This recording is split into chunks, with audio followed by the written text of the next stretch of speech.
안녕하세요. 오늘 갑자기 환율이 11원 넘게 오르고 있습니다. 환율이 크게 상승할 때는 지수들을 체크해 보셔야 되는데요. 큰 위기는 환율을 동반합니다. 예를 들어서 아직 위기 없는데 환율만 크게 올랐다 이러면은 어떤 위기 징조가 나온 거 아닌가 의심의 눈으로 체크를 하셔야 돼요. 그랬을 때 위기를 먼저 발견할 수 있고 대처할 수 있는 시간이 나올 수 있습니다. 코스피 같은 경우는 상승으로 기분 좋게 출발하다가 하락으로 마무리했어요. 환율과도 연관이 있는 거죠. 하지만 하락폭이 그렇게 크진 않습니다. 미미해요. 그러니까 한국 증시와 연관이 있는 사안은 아니겠다 이렇게 예상해 볼 수도 있죠. 실제로 오늘 코스피를 보면은 주식시장에서는 외국인들이 순매도를 한 200억 정도 했고 선물에서는 1000계약 넘게 순매수를 하면서 외국인들이 연일 선물을 순매수하고 있는 모습들을 보여주고 있습니다. 그 다음엔 나스닥 지수예요. 오전에 잠시 오르다가 지수가 흘러내렸어요. 하지만 코스피와 비슷한 수준으로 지금 하락했기 때문에 미국 쪽 문제다라고 볼 수는 없어요. 그러면은 한국도 아니고 미국도 아니다. 이제 중국이랑 유럽 정도가 남았겠죠. 하나씩 찾아보면 됩니다. 찾아봤더니 중국이 문제였어요. 홍콩 H지수가 마삼이 떴습니다. 뭔가 문제가 나왔다라는 거죠. 그럼 중국 쪽에서 어떤 악재들이 나왔느냐? 먼저 6월달 소비자 물가가 2년 중에 최고치를 기록했습니다. 그만큼 물가가 치솟고 있다는 거죠. 중국도 물가가 치솟게 되면은 이제 인민들이 불만을 많이 가지게 될 거고, 정부 입장에서도 돈을 푸는 부양책을 하기가 굉장히 부담스러워요. 그러면은 물가가 더 튀어오르기 때문에 부양책을 통해서 지수를 2달 동안 올려놨는데 여기서 추가 부양책을 꺼리게 되면은 경기가 더 화랑으로 가기 어렵지 않겠는가 이러면서 하락한 요소들이다 예상해 볼 수도 있고요. 이게 큰 하락 요소는 아닙니다. 지금 돈육 물가가 최고치로 찍었거든요. 보다시피 중국은 돈육 소비가 가장 많아요. 돈육 가격이 오르면 수요가 늘었다는 뜻으로 볼 수 있습니다. 중국 경기 호황을 알리는 지표죠. 하지만 지금은 사료 가격 상승으로 인해서 인플레이션이 심각하다라고 볼 수 있다는 거죠. 그러니까 예전에는 돈육 가격 지수가 오르면 증시의 상승 요소로 봤는데 지금은 돈육 가격이 오르는 게 인플레이션 지표로 보기 때문에 증시에 반대되는 행위다 이렇게 볼 수 있습니다. 수요의 관점으로 보느냐 공급의 관점으로 보느냐에 따라서 같은 지표라 하더라도 호재가 될 수가 있고 악재가 될 수 있다. 그래서 뭐 A면 B입니다 이런 단순한 논리가 아니라 경제학은 살아있는 동물이라는 게 어떤 때는 호재고 어떤 때는 악재고 상황에 따라 하이브리드 성격을 가진다. 중국발 악재 중에 예금 인출 중단 사태가 있었습니다. 수천 명이 시위를 했다 이런 뉴스가 나오면서 뱅크런 아니냐 뭐 부동산 기업 하나 파산한 거 아니냐 이런 루머가 오전에 많이 나왔었거든요. 그러니까 뭔가 터질 때가 됐는데 라는 건 다들 생각하고 있는 거예요.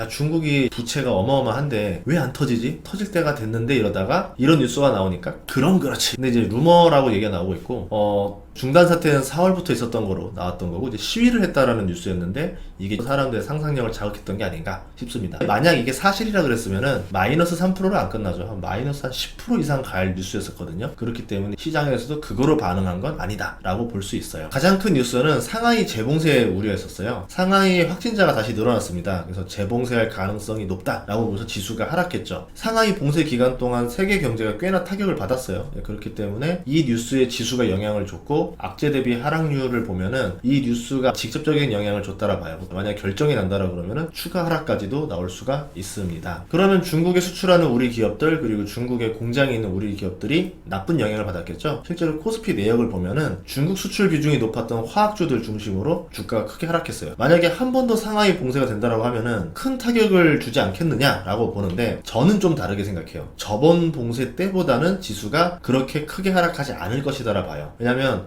한번 봉쇄를 해봤기 때문에 어떻게 해야 되는지 경험을 했죠. 기업의 피해는 최소화하면서 봉쇄만 하는 업그레이드 버전이 나오지 않을까 이렇게 예상을 해요. 그래서 저번처럼 하락폭을 기록하지 않을 것이다. 보통 한 번의 충격이 오고 같은 소재로 2번 충격이 왔을 때 증시에서는 그만큼 하락하지 않습니다. 오일 쇼크 때도 그랬거든요. 그래서 오히려 하락폭이 적거나 아니면은 의외로 하락하지 않는 모습을 보여줄 수도 있다라는 거죠. 그러면 이제 걱정은 2가지가 남았어요. 하나는 이제 스리랑카 부도로 대변되는 신흥국 줄부도 사태, 금리 인상을 멈추지 않는 한 계속될 거라고 봐요. IMF 구제금융 요청이 줄일 가능성이 있습니다. 달러 지수가 지금 107을 돌파했는데 신흥국들은 환율 폭등으로 인해서 인플레 문제가 더 심각해지고 있어요. 반대로 미국은 달러 가치가 오르면서 인플레가 심각하지만 상대적 완화 효과를 가져옵니다. 지금 미국이 죽던가 신흥국이 죽던가 랠리를 펼치고 있는 건데 달러의 가치를 가지고 90년대 중반의 사태가 재현되지 않을까 걱정이 되고 있거든요. 그때 당시에 이제 강달러로 갔었고 멕시코 부도 났고 태국이 외환위기가 왔고 한국이 IMF 위기를 맞이했었잖아요. 마지막 악재는 바이든 대통령이 사우디로 가는 건데요. 이게 왜 악재냐? 저번과 좀 내용이 바뀌었어요. 민감한 기류로 돌아갔습니다. 사우디를 설득해야 오펙을 설득할 수 있고 증산 합의를 이끌어내서 유가를 낮출 수가 있기 때문에 바이든 대통령이 지금 사바사바 하러 갔어요. 유가가 낮아지면 하반기 물가 상승률이 떨어진단 말이에요. 그러면 금리 인상을 덜 해도 될 거고 미국도 좋은 일이고 신흥국도 좋은 일이야. 그래서 마음은 싫어 죽겠는데 억지로 가는 느낌이에요. 근데 그걸 사우디가 눈치챈 것 같다라는 거죠. 그래서 사우디가 자 결정해봐 라고 하면서 어떤 판을 던졌어요. 바이든이 이거를 A로 받냐 B로 받냐에 따라서 결과가 달라지겠죠. 바이든이 가기 전에 이란을 추가 제재했잖아요. 사우디에게 기쁜 일을 하나 해줬고, 뭐 요새 뉴스로는 사우디에다가 공격용 무기를 판매할 수 있다라는 뉴스가 나오고 있습니다. 사우디가 원하는 것들을 해주겠다라는 증산 가능성에 좀 더 무게를 두고 있는데, 참고로 사우디는 예멘 반군이랑 전쟁 중이었는데 미국이 도와주다가 발을 뺐어요. 그것 때문에 사우디가 좀 열을 받았습니다. 불만이 좀 가득한 상태죠. 그럼 이런 상태에서 군사적 지원을 해야지만 합의에 이를 수 있다라는 겁니다. 아마도 바이든이 해주는 만큼 사우디도 증산의 크기를 결정하지 않을까. 이럴 때는 줄 거는 확실하게 주고 받을 거 확실하게 받는 통 큰 거래를 하는 게 좋다라고 보는 거죠. 하지만 바이든의 상황을 봤을 때 통 큰 거래를 할 사람 같지는 않아서 우려가 되고 있습니다. 또 하나가 바이든 방문을 앞두고 사우디 반체제 인사가 피살당했어요. 인권을 사랑하는 바이든 대통령이 사우디에 도착하기 전에 제2의 카슈끄지 사건이 벌어졌습니다.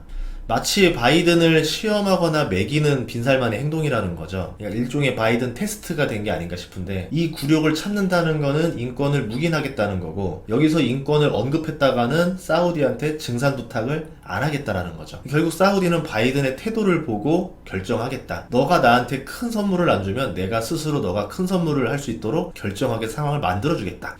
그래서 사우디는 바이든이 태도를 확실히 할 것을 요구하는 걸로 보고 있고, 이게 며칠 안에 결정이 나겠죠. 그거에 따라서 증시도 바짝 긴장하게 될 겁니다. 이번 주 수목금의 물가 연속 발표가 있거든요. 이거와 맞물려서 사우디 방문 결과가 나올 겁니다. 일부 섹터들을 보면요, 월요일 기준으로 아직 개별 주식들이 크게 동요하지 않은 모습이라서 수목금까지는 좀 지켜보는 장이 되지 않을까, 이렇게 보고 있어요.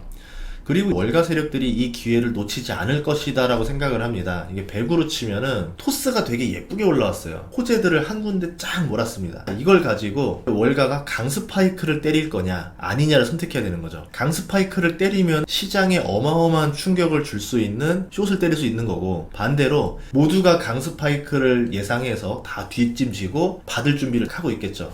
그러니까 때리는 척하면서 밀어넣기를 할 수 있다는 거죠. 그래서 우리는 역으로 생각을 좀 해봐야 된다는 거예요. 역으로 가면 누군가는 큰 수익을 낼 수 있습니다. 모두가 한쪽으로 생각할 수 있도록 몰아넣은 다음에 반대쪽에 투자했을 때 그 사람이 크게 먹겠죠. 그렇기 때문에 파생 상품이라든가 레버리지가 굉장히 위험하다는 거죠. 모두가 상승을 볼 때 상승의 파생, 상승의 레버리지가 쏠림 현상이 벌어집니다. 그러면 당연히 큰 세력들은 반대 포지션을 취해가지고 이 세력들을 날려버리죠. 특히 선물 시장에서는 그런 게 비일비재하거든요. 그렇기 때문에 하락장의 손실을 한 번에 만회하려는 욕심을 내지 않기를 바라도록 하겠습니다. 분할 매수든 물타기든 이제 한 박자 늦게 들어가는 게 조금 더 나은 장이긴 해요.